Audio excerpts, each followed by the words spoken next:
네, 조국혁신당 이혜민입니다. 저는 세 번에 이르는 이 청문회 보면서 꼭 드리고 싶은 말씀이 있어서 그거 먼저 하도록 하겠습니다. 도대체 왜 이렇게 청문회 많이 하냐 여당에서 말씀을 해주셨는데요. 말씀하시고 지금 쭉 나가셨습니다. 그런데 이번 청문회를 통해서 국민께 알려야 할 것이 있다는 생각이 들었어요.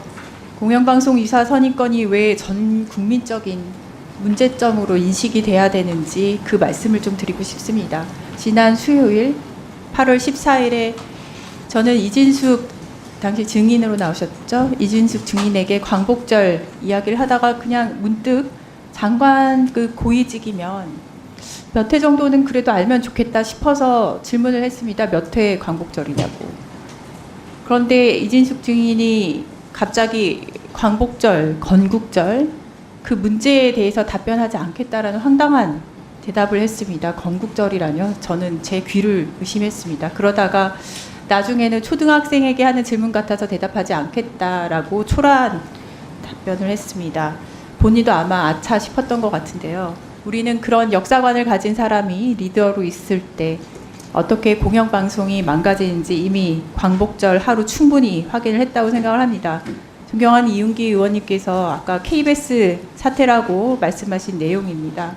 박민 사장 하에서 KBS 나비 부인 틀고 하필이면 광복절에 틀고 이승만 찬양 다큐멘터리 하필이면 광복절에 틀고 태극기는 거꾸로 보이게 하고 이 모든 게 단 하루에 일어난 일이에요. 그것도 광복절 하루에.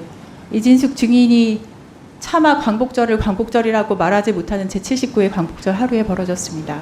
저는 광복절 당일 도쿄에 갔습니다. 군함도와 사도강산의 강제노동 현장을 의도적으로 외면하는 일본을 보았고요. 그걸 오히려 눈 감아주는 한국 정부 모습 보고 왔습니다. 이진숙 방통위원장 임명은 중요한 건 일본의 마음이라는 이 정권의 작품이고 그러한 날 KBS는 도저히 공영방송으로서는 해서는 안 될 일을 저질렀습니다. 여기 오신 방통위 직원분들 아마 좀 지치셨을 거예요. 그런데 가장 오늘 답변을 그래도 안 하신 신영규 대변인께 질문을 드립니다. 그날 KBS 광복절날 KBS 하는 거 보면서 부끄럽지 않으셨나요? 제가 말씀드리는 건 적절하지 않은 것 같습니다. 그냥 한 국민으로서 부끄럽지 않으셨나요? 개인적인 의견은 있더라도 공직자가 개인적인 그런 부분에 의견은 대해서 무엇일까요? 말씀드리는 게 맞는지 모르겠습니다. 일반 국민이 납득하기 어려운 역사관 가진 기관장 옹호하는 거 쉽지 않죠. 얼마나 어렵고 부끄러운 일인지. 돌아봤을 때 대한민국 공직자로서 얼마나 역사에 죄 짓는 일인지 인지한 채 오늘 청문회에 임하셔야 한다. 증인으로서 마땅히 해야 할 일, 보고 들은 거 그대로 대답하시고 지어내라는 게 아니잖아요. 아는 거 그대로 대답을 하셔야 한다고 말씀을 드립니다. 지금 자꾸 다른 증인분들이 회피를 하고 계셔서요. 질문 드립니다. 존경하는 한민수 의원님께서 하신 질문에 이어서 좀 드리도록 하겠습니다. 정당법 제22조에 따른 결격사유 확인서, 이 확인서에 관한 내용입니다. 결격사유 조회 회신 민주당에서도 못 받으셨고 국민의힘에서도 못 받으셨고 조국혁신당에서도 못 받으신 걸로 압니다. 그럼 이렇게 바꿔서 좀 질문을 드려볼게요. 조성훈 선생님. 예. 지원자들 중에서 몇 명이나 저 누구라고 말 안 했습니다. 누가 이런 질문 아니에요. 그냥 통계입니다. 몇 명 지원했다 우리 얘기하잖아요. 83명 중에서 몇 명이나 이 결격 사유에 해당이 됐을까요? 83명 중에요. 네. 당적조회 결과 네. 그거는 정확하게 제가 기억을 잘 못하겠는데 특별히 그 부분에서 결격 사유가 있었는지 여부는 기획조정관이 좀 더 정확하게 알 것 같습니다. 한번 말씀 좀 해보시겠어요? 예, 결격 사유 예. 대상자는 없었습니다. 없었나요? 예. 그 확인을 어떻게 하셨나요? 조회 회신도 못 받으셨는데? 그러니까 지난번 말씀드린 것처럼 기본적으로는 결격 사유 확인서를 스스로 이렇게 작성하는 걸 통해서 그럼 결격 사유 확인서는 본인이 그냥 여기 보면은 결격 사유에 해당되지 않습니다. 예, 아니요 체크한 거 그냥 믿고 하신 거네요.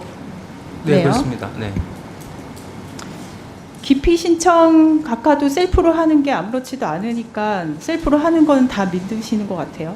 이거 하나 제대로 파악을 안 하시는데 뭘 가지고 심사를 하셨는지 정말 궁금합니다.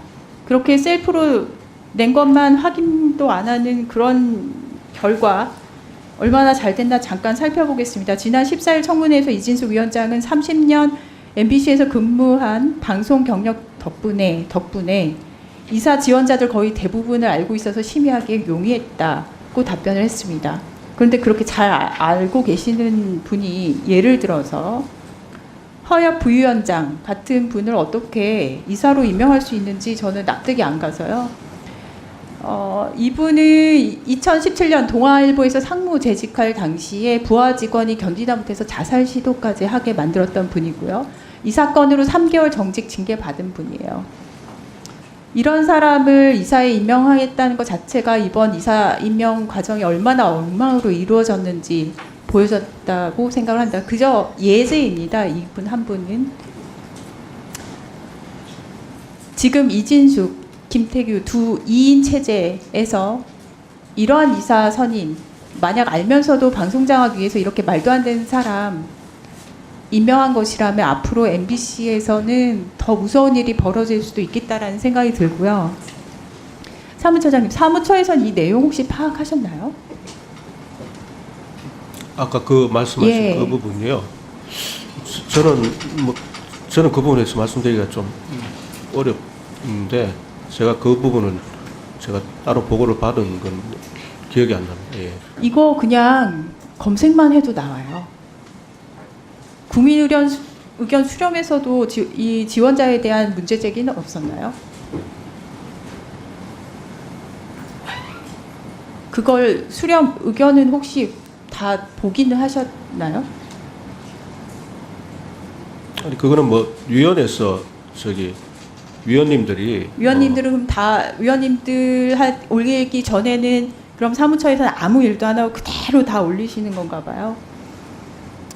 만약에 이번 이사 임명 과정에 문제가 있었다는 것이 판결로 확인이 된다면 제 역할 다하지 못한 이 심사가 부실하게 이루어지게 한 사무처장님 비롯해서 이사 임명 관련 업무를 담당한 방통위 사무처 직원들 모두 징계 대상이라고 생각을 합니다. 엉터리 심사위원들이 엉터리 이사 임명했기 때문에 이번 공영방송 이사 선임 의결은 무효라고 말을 할 수밖에 없고요.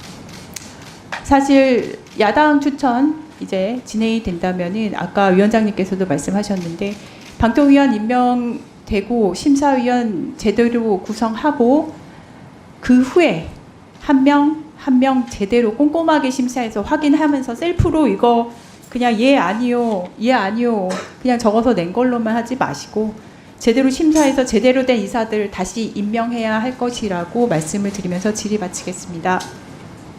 예,